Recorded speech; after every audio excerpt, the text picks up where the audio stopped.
तो नमस्कार, मैं सौरभ कुमार आपका सभी का अपने YouTube चैनल में स्वागत करता हूं। तो दोस्तों, आज हम यूपी ट्रिपल एससी पैट 2025 के बारे में बात करने जा रहे हैं। इसका सिलेबस क्या रहेगा, कौन कौन से सब्जेक्ट कितने नंबर के हैं, ये सब कुछ हम आप सभी को आज बताएंगे।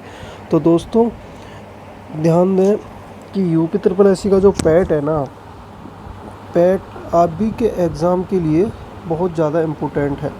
तो भैया, मैं आपको पूरा पैट ऑफिशियल डाटा के अनुसार बताने जा रहा हूँ इसका सिलेबस, ठीक है। पहला सब्जेक्ट आता है इसमें पहला सब्जेक्ट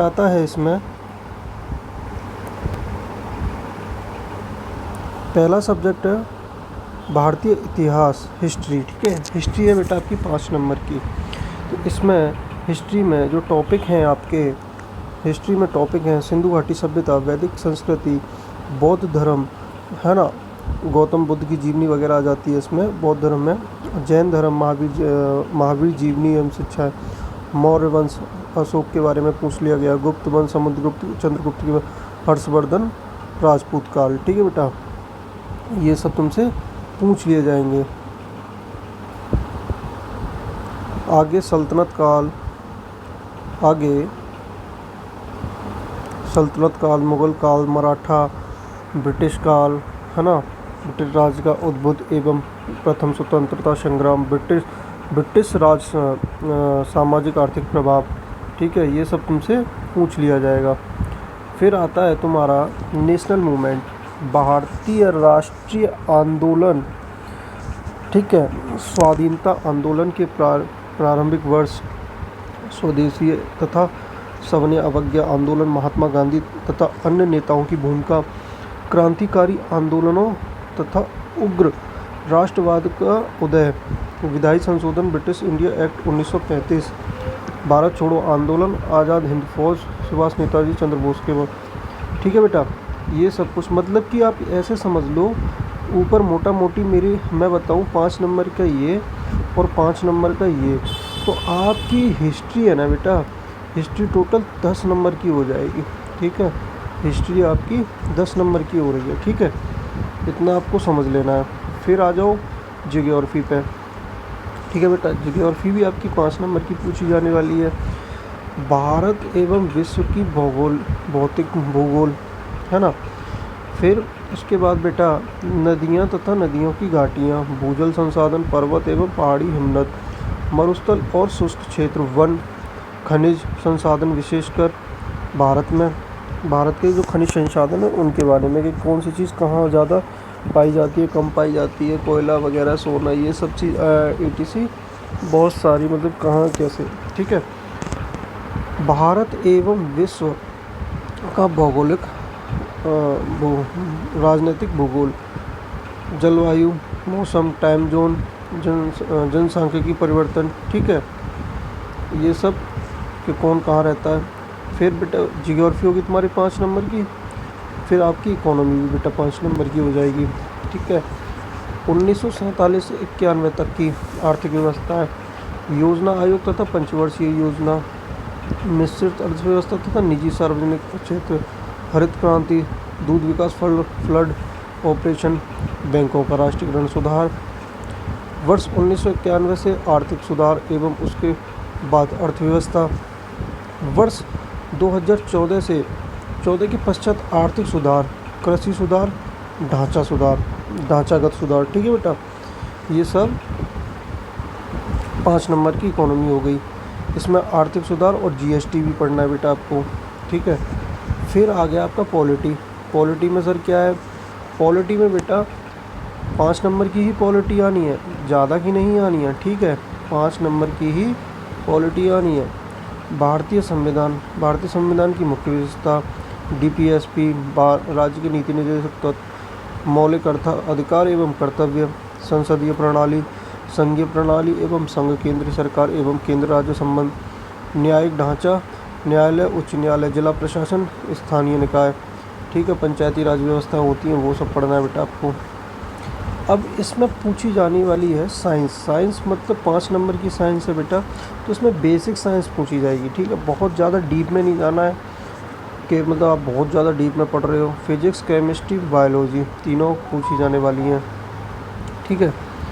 मैथ भी बेटा इसमें 5 नंबर का है, 5 नंबर का मैथ है बस, ओनली 5 नंबर। पूर्ण संख्याएं, भिन्न तथा दशमलव, प्रतिशत सा, है ना, साधारण अंकगणित, समीकरण, वर्ग, वर्गमूल, आघात, घातांक एवं घात, औसत, एवरेज। ठीक है बेटा, 5 नंबर का। अब आ गई तुम्हारी हिंदी। हिंदी को बेटा हम 5 नंबर की बताई जा रही है हिंदी। ठीक है, इसमें हिंदी में 5 नंबर की हिंदी है। तो 5 नंबर की हिंदी में ये क्या क्या पूछेगा? संधि, विलोम, सब, पर्यायवाची, वाक्यांशों के लिए एक अर्थ, एक शब्द होता है, लिंग, समरूप, श्रुत, भिन्नार्थक, मुहावरे, लोकोक्ति, सामान्य, अशुद्धियाँ, लेखक जो भी लेखक और रचना है। ठीक है बेटा, 5 नंबर में ये आ जाएगा।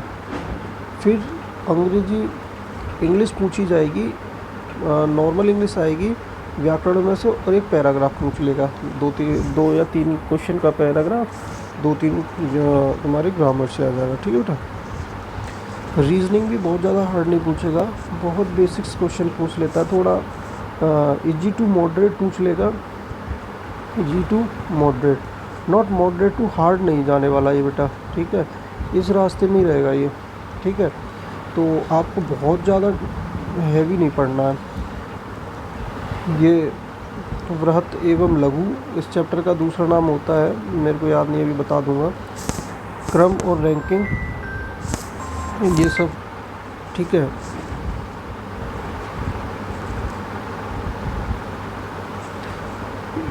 संबंध, रिलेशन, समूह के भिन्न अलग, मतलब 4 ऑप्शन दिए होते हैं, उनमें अलग अलग करने वाला, कैलेंडर एवं घड़ी, कारण तथा प्रभाव, कोडिंग, डिकोडिंग। ठीक है, निगमन, तर्क एवं विश्लेषण। ठीक है, अब ये 5 नंबर की रीजनिंग है। अब इससे आगे हम बेटा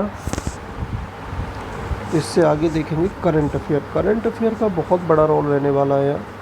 करंट अफेयर बेटा, करंट अफेयर है ना बेटा, टोटल 10 नंबर की पूछने जा रही है, 10 नंबर की पूछने जा रहा है करंट अफेयर। तो 10 नंबर की में अब इसमें भी मैं आपको डिटेल में बताऊंगा कि कौन कौन से टॉपिक पढ़ने हैं, कौन कौन से नहीं पढ़ने हैं। ठीक है, उसके लिए एक अलग वीडियो में आएगा, वीडियो बहुत लंबी हो जाएगी इसलिए हम बता नहीं सकते। अब जनरल अवेयरनेस। ठीक है, तो सामान्य जागरूकता, इसको हम बोल सकते हैं स्टैटिक जीके भी बोल सकते हैं बेटा। स्टैटिक जीके, भारत के पड़ोसी देश, ठीक है, देश, राजधानी, मुद्रा, किस देश की क्या राजधानी है, किसकी क्या मुद्रा है, भारत का पड़ोसी देश कौन कौन से, मतलब आसपास के देशों के बारे में पूछ सकता है, और थोड़े दूर के में भी पूछ सकता है। ठीक है, तो आपको उनकी राजधानी, मुद्रा वगैरह याद कर लेनी है।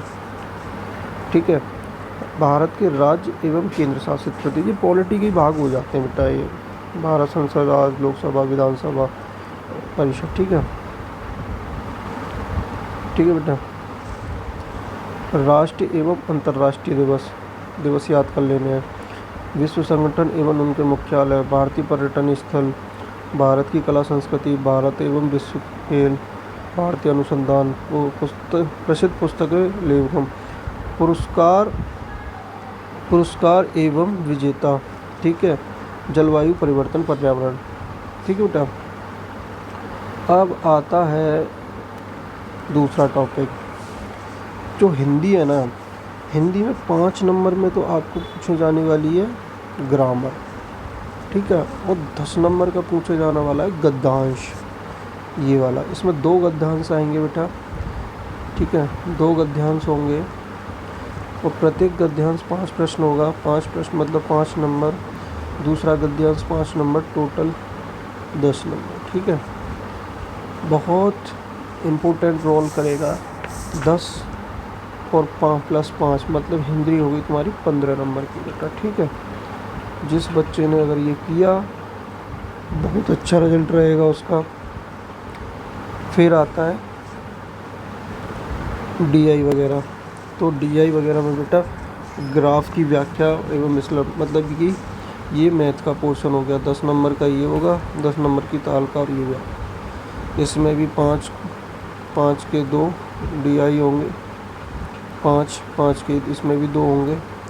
ठीक है, प्रत्येक एक एक क्वेश्चन एक एक नंबर का होगा, तो ऐसे करके 20 क्वेश्चन होंगे टोटल, इतने हो जाएंगे। मतलब कि मैथ तुम्हारा 20 + 5 25, हिंदी आपका हो गया 10 + 5 कितना हो गया बेटा 15, तो ये हो गया आपका 40 नंबर के मैथ प्लस हिंदी 40 नंबर की। अब समझ लीजिए, आप इनमें मेहनत कर लेंगे तो आप कितना आगे निकल जाएंगे। ठीक है बेटा, यही आपका पूरा सिलेबस है। किसी को कोई डाउट हो तो कमेंट सेक्शन में बता देना, हम नई वीडियो बना दें।